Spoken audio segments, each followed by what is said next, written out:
Informația medicală de bază, cum ar fi cea legată despre anatomie, fiziologie, biochimie, patologie chirurgicală și tehnică chirurgicală, este de mult descoperită.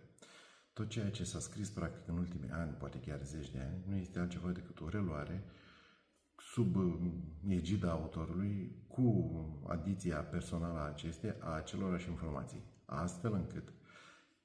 informațiile cu adevărat importante, cele, așa să le zicem, esențiale, au ajuns să fie ascunse adânc printre rânduri.